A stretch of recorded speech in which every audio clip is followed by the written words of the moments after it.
Hay luchadores que se retiran demasiado pronto, pero también existen leyendas que simplemente nunca supieron cuándo decir adiós. El problema no es que quieran seguir luchando, sino que cada combate extra fue borrando poco a poco el recuerdo de su mejor versión. Lo que antes eran ovaciones terminó convirtiéndose en críticas, lesiones y fanáticos pidiendo que colgaran las botas de una vez. En este video veremos a luchadores que por dinero, por ego, simplemente porque no podían alejarse del ring, extendieron su carrera mucho más de lo que deberían y terminaron dañando su propio legado. Hoy les traigo 5 luchadores que no se retiraron a tiempo. Comencemos. Número 1. The Undertaker. The Undertaker pasó casi 30 años construyendo uno de los personajes más respetados en la historia de la WWE, pero cuando llegó el momento de retirarse simplemente no pudo hacerlo. Después de WrestleMania 29 su cuerpo ya estaba completamente desgastado. Llevaba años luchando con la espalda, las rodillas y la cadera completamente destrozadas, tanto que terminó necesitando un reemplazo completo de cadera para volver a caminar sin dolor. Aún así volvió. En WrestleMania 30 sufrió una fuerte conmoción cerebral contra Brock Lesnar y ni siquiera recuerda gran parte del combate donde perdió su histórica racha invicta, y cualquiera pensaría que ese era el momento perfecto para decir adiós, pero no fue así. Cada regreso mostraba una versión más lenta del Deadman. Contra Roman Reigns apenas podía mantener el ritmo, pero el verdadero punto de quiebre llegó en Crown Jewel del año 2018. Aunque compartía ring con DX y Kane, fue imposible no fijarse en The Undertaker. Ya no se movía como el Deadman, lucía lento, agotado, le costaba ejecutar movimientos básicos y por momentos parecía completamente fuera de ritmo. Lo que debía ser otra noche histórica terminó convirtiéndose en una de las pruebas más claras de que su cuerpo ya no podía sostener el personaje que había construido durante casi 3 décadas. Y el Super Show del año 2019 protagonizó junto a Goldberg una de las luchas más criticadas de la historia reciente, donde ambos estuvieron a punto de lesionarse gravemente el cuello. Lo más curioso es que él mismo explicó por qué seguía volviendo. En su documental The Last Ride confesó que estaba obsesionado con encontrar la última lucha perfecta, porque sentía que no podía retirarse dejando una mala imagen. Esta obsesión hizo que siguiera luchando cuando su cuerpo ya le había dicho basta. Por suerte WWE le dio un último combate que quizás no fue la forma tradicional, pero sí una forma muy digna de irse, pues ahí Styles le dio la despedida que llevaba años buscando, porque si ese combate nunca hubiera existido de esa forma, probablemente hoy recordaríamos mucho más sus últimos años que todo lo que hizo para convertirse en una leyenda. Pero ¿tú qué opinas? Número 2. Chris Jericho. Chris Jericho pasó más de 30 años demostrando que siempre podía reinventarse. Cada vez que la gente pensaba que estaba acabado, regresaba con un personaje completamente diferente. Desde el villano con traje y corbata, la lista de Jericho al Painmaker, siempre encontraban la forma de volver a ser relevante. Pero llegó el momento en el que ningún personaje podía esconder el paso del tiempo. Su velocidad disminuyó. Movimientos como Lion Salt empezaron a verse cada vez más lentos y peligrosos. Y muchos de esos combates comenzaron a depender del líquido vital, mesas y estipulaciones para ocultar que físicamente ya no era el mismo. Y el problema dejó de ser únicamente su nivel dentro del ring. Muchos fanáticos comenzaban a criticar que sus rivalidades duraban demasiado y terminaban apagando el impulso de luchadores jóvenes. El patrón empezó a repetirse una y otra vez. Un talento nuevo derrotaba a Jericho. La rivalidad se alargaba durante meses, Jericho recuperaba el protagonismo y el joven terminaba perdiendo todo el impulso que había conseguido. Con el paso de los años los abucheos también cambiaron. Ya no era por ser un gran villano. Muchos simplemente estaban cansados de verlo todas las semanas. Aún así, lejos de pensar en el retiro, renovó con AEW y dejó claro que no tiene intención de colgar las botas aún. Y ahí está precisamente el debate, porque Chris Jericho sigue siendo una leyenda absoluta de la lucha libre, pero para muchos lleva años intentando demostrar que todavía puede hacer lo mismo, cuando su propio cuerpo ya dejó claro que esa etapa terminó.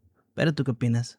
Número 3. Ric Flair. Para muchos, Ric Flair tuvo el retiro perfecto en WrestleMania 24. Shawn Michaels lo derrotó con el inolvidable I'm Sorry, I Love You, y parecía el final ideal para una de las mayores leyendas en la historia de la lucha libre, pero apenas un año después ya estaba luchando otra vez. La razón no fue porque todavía estuviera en su mejor nivel, fue porque estaba completamente ahogado en deudas, 4 divorcios, pensiones millonarias, problemas con el fisco y un estilo de vida donde gastaba fortunas en trajes, joyas, autos y fiestas lo dejaron prácticamente sin dinero. Pero el dinero no era el único problema. El propio Ric Flair confesó que volver al ring era cuestión de ego y gloria. Dijo que escuchar a la gente y cubrir su nombre era una sensación imposible de reemplazar, convirtiendo la lucha libre en una auténtica adicción, y eso lo llevó a poner su vida en riesgo. En 2017 estuvo al borde de la muerte tras una falla multiorgánica. Pasó varios días en coma inducido y terminó usando un marcapasos. Cualquiera habría entendido el mensaje, pero Ric Flair no, porque ni eso logró hacerlo parar. En 2022, con 73 años y un marcapasos, organizó Ric Flair Last Match. Terminó completamente bañado en líquido vital, deshidratado, y llegó a desvanecerse durante el combate, empañando la despedida perfecta que WWE le había dado 14 años antes. Por eso Ric Flair es para muchos el ejemplo perfecto de un luchador que jamás supo cuándo decir adiós. Pero antes de finalizar, ¿qué otro luchador crees que no se retiró a tiempo? Te leo en los comentarios. Número 4. Big Show. Big Show pasó de ser uno de los atletas más impresionantes que ha tenido la WWE a convertirse en un luchador que muchos creen que nunca supo cuándo retirarse. En sus primeros años era un fenómeno. Con más de 220 kilos podía correr, saltar desde la tercera cuerda e incluso hacer movimientos que parecían imposibles para alguien de su tamaño y peso. Además, ganó prácticamente todos los campeonatos importantes de la empresa. Pero todo comenzó a derrumbarse por una razón que nadie podía controlar: su propio cuerpo, la acromegalia, más de una década cargando cientos de kilos y 11 cirugías mayores, incluyendo reemplazos de rodillas y de cadera, acabaron con la movilidad que lo había hecho especial. Y lo peor es que las lesiones ni siquiera fueron el problema más grande. La WWE comenzó a cambiarlo de bueno a malo una y otra vez. Se calcula que hizo más de 30 cambios de bando, hasta el punto que cada traición dejó de sorprender. Big Show pasó de ser un monstruo imparable a un meme que el público ya veía venir. Y ahí fue cuando su carrera perdió por completo el impacto. En los últimos años ya no era un evento estelar, entraba para ser el KO Punch, ayudar a impulsar a luchadores más jóvenes y salir derrotado. Incluso los fanáticos empezaron a gritar: por favor, retírate. Pero a pesar de todo eso, Big Show nunca quiso alejarse del ring. Hoy sigue luchando ocasionalmente para AEW, porque según él, competir lo hace sentir vivo. Pero antes de finalizar, ¿tú crees que Big Show debió retirarse antes o todavía tiene algo que aportar? Número 5. Hulk Hogan. Hulk Hogan no se retiró cuando dejó de ser el mejor, se retiró cuando su cuerpo ya estaba completamente destruido. Y lo peor es que él mismo admite que fue un error. Durante años siguió luchando por 3 razones: el dinero, el ego y la adicción a escuchar a miles de personas gritando la Hulkamanía. En WCW incluso tenía una cláusula de control creativo con la que podía negarse a perder contra luchadores jóvenes. La famosa frase "esto no funciona para mí, brother", nació precisamente por eso. Pero mientras protegía a su personaje, estaba destrozando su cuerpo. Su famoso leg drop, el movimiento que hizo millones de veces durante décadas, terminó comprimiendo su columna hasta hacerle perder varios centímetros de estatura. Después llegaron los reemplazos de ambas caderas, ambas rodillas, múltiples cirugías de espalda y hombros, además de perder sensibilidad en las piernas tras las operaciones. Aún así, siguió luchando hasta los 59 años, cuando en TNA apenas podía caminar, y sus rivales tenían que hacer prácticamente todo el trabajo para no lesionarlo. Y lo más triste es que el propio Hogan reconoce que nunca debió llegar tan lejos. Él mismo confesó que si pudiera volver atrás, se habría retirado a los 40 años, porque cambió una vejez saludable por unos cuantos años más de aplausos. Y esa decisión convirtió al hombre que revolucionó la lucha libre en el ejemplo perfecto de un luchador que nunca supo cuándo decir adiós. Pero antes de finalizar, ¿qué otro luchador crees que debería aparecer en esta lista? Te leo en los comentarios.